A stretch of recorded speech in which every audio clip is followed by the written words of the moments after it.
আসসালামু আলাইকুম। আশা করি সবাই ভালো আছেন, আমিও ভালো আছি। আজকে নতুন আরেকটা ভিডিও নিয়ে আপনাদের সামনে হাজির হয়েছি। আপনার মোবাইলে থাকা ফেসবুক পাসওয়ার্ডটা যদি আপনি ভুলে যান, সেই পাসওয়ার্ডটা কিভাবে বের করবেন সেই প্রসেসটা আপনাদেরকে আজকে দেখাবো। কোনো প্রকার রিসেট বা ফরগেট দিতে হবে না। তাহলে প্রথমেই আপনার চলে যেতে হবে আপনার মোবাইল থাকা সেটিং অপশনে। তারপরে সেটিং অপশনে গিয়ে দেখতে হবে প্রাইভেসি নামে যে সেটিংসটা আছে সেই সেটিংয়ে আপনাকে ক্লিক করতে হবে। ক্লিক করার পরে নিচে স্ক্রল করে আসার পরে দেখবেন মোর নামে যে অপশনটা আছে সেই অপশনে ক্লিক করবেন। ক্লিক করে দেওয়ার পরে এখানে আসবে আপনার অটোফিল সার্ভিস ফ্রম গুগল, যে অপশনটা আছে সেই অপশনে ক্লিক করে দিবেন।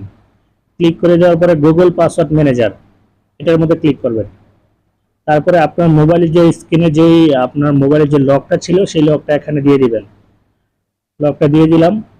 তারপর দেখবেন আপনার সামনে এরকম ভাবে আপনার জিমেল এবং আপনার ফেসবুক পাসওয়ার্ডটা আপনার সামনে চলে আসছে।